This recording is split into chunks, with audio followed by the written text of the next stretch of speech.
Au nom du Père et du Fils et du Saint-Esprit. Amen. La paix de Jésus soit dans votre maison, sa paix et sa joie. Alléluia. J'espère que vous allez bien, que vous êtes dans la paix et la joie de Jésus. Amen. Nous lisons le Saint-Évangile selon Saint Luc chapitre 10, versets 38 à 42. Que ta parole, Jésus, rentre dans mon esprit, que ma bouche proclame ta parole et que mon cœur l'accueille. Amen. Marthe et Marie. On va parler de notre chère Sainte Patronne aujourd'hui. Alléluia. En cours de route, Jésus entra dans un village et une femme nommée Marthe le reçut chez elle. Elle avait une sœur du nom de Marie qui s'était assise au pied du Seigneur et restait à écouter sa parole. Marthe, pendant ce temps, était absorbée par tout le service. À la fin, elle se tourne vers Jésus et lui dit « Seigneur, ne vois-tu pas que ma sœur me laisse seule avec le service ? Dis-lui donc de m'aider. » Mais le Seigneur lui répond « Marthe, Marthe, tu t'inquiètes et tu t'agites pour tant de choses. Une seule est nécessaire. Marie a choisi la meilleure part. Elle ne lui sera pas retirée. » Merci Jésus. Alléluia. Qui est donc Marthe? Maintenant, c'est Sainte Marthe. Eh bien, Marthe et Sainte Marie-Madeleine, Sainte Marthe, Sainte Marie-Madeleine et Saint Lazare, que Jésus a ressuscité, sont des frères et sœurs. Voilà. Marthe est la sœur aînée, et cette maison qui accueille Jésus est donc la maison de Béthanie, la maison familiale de Sainte Marthe, Sainte Marie-Madeleine, Saint Lazare, dont le papa est Joseph d'Arimathie. Et nous avons là donc une histoire qu'on nous raconte depuis des siècles, qui est que Sainte Marthe donc, serait celle qui est concrète, qui est pratique, qui s'occupe des affaires de la maison, et Sainte Marie-Madeleine est dans la contemplation de Jésus. Alors c'est tout à fait vrai dans la séquence que nous voyons là, puisque Sainte Marie-Madeleine a été saisie par l'amour de Jésus, et elle reste justement dans cet état d'adoration. Et effectivement, c'est la meilleure part. C'est-à-dire que Sainte Marie-Madeleine n'a pas donné un coup de main à sa sœur, ça nous est pas dit. Jésus insiste, comme le seul enseignant que tu es, Jésus, insiste sur l'ordre des choses, ce qui passe en premier. Ce qui passe en premier, c'est bien sûr, quand on est touché par Jésus, c'est cette attitude d'adorer. Et les choses matérielles passent après. Jésus ne demandait pas à être reçu comme un roi, mais bien sûr que les gens se sentaient obligés de le faire. Notamment là, il s'agit de gens qui ont des moyens. Jésus n'est pas chez des pauvres. Il est chez des gens qui sont riches.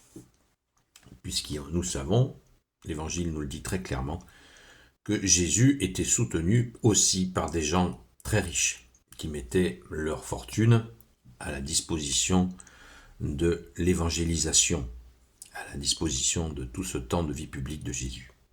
Et puis ça a continué après avec les saints apôtres. Donc, qui est donc la difficulté qu'il y a, c'est que beaucoup de gens font une caricature de Sainte Marthe et de Sainte Marie-Madeleine. Sainte Marie-Madeleine a aussi bien sûr des aspects très concrets.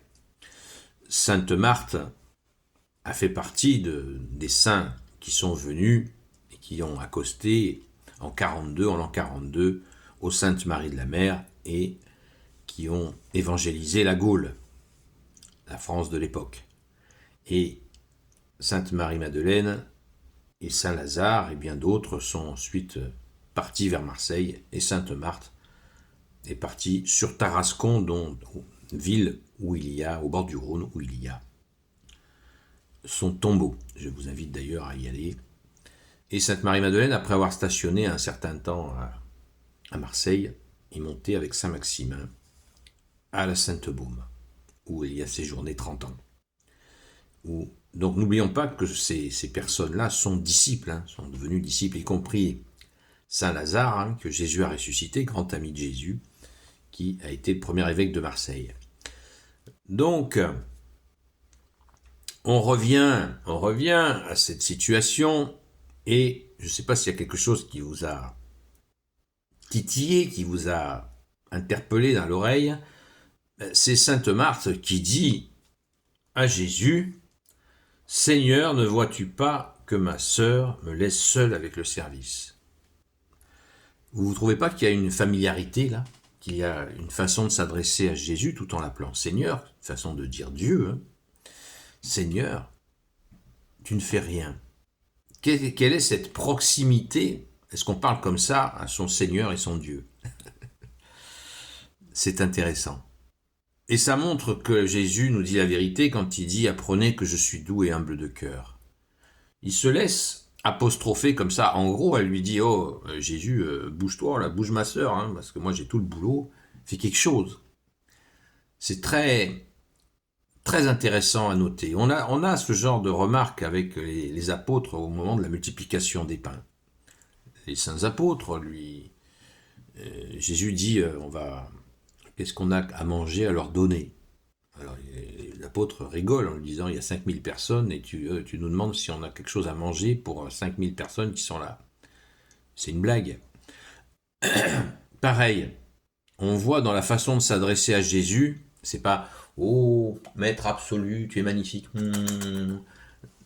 Il y a une amitié, un amour, une proximité qui est très touchante. Très très touchante. Moi, je pense qu'il faut retenir ces aspects-là. C'est aussi important que le reste, parce que cela nous donne, comme je vous le dis sans cesse, c'est la minute de contexte. C'est un peu plus qu'une minute. La minute de contexte. Qu'est-ce qui se passe? On apprend que Jésus a vraiment des amis, des fidèles, des amis, et qui n'hésitent pas à lui parler dans un langage courant. C'est très intéressant. Ça veut dire aussi que nous, quand nous rentrons en amitié avec toi, Jésus, comme tu l'as dit, eh bien, nous te parlons comme un ami, un frère. Mais on n'oublie pas que tu es Dieu, avec tout, bien sûr, le respect, la révérence nécessaire. Mais quand nous vivons avec Jésus, eh bien, nous lui parlons avec simplicité. Jésus aime ça. Aime cette simplicité, comme là, ça a été dit. Parce que Jésus, quand il a quelque chose à dire, il le dit. Et là, il le dit. C'est magnifique. Marthe, Marthe, tu t'inquiètes et tu t'agites pour tant de choses. Une seule est nécessaire. Marie a choisi la meilleure part et elle ne lui sera pas retirée. Et oui, la contemplation, l'adoration. Sainte Marie-Madeleine est la personne qui a introduit la contemplation du Seigneur. Je vous rappelle qu'elle a pleuré sur ses pieds, elle a essuyé ses pieds avec ses cheveux et elle les a parfumés.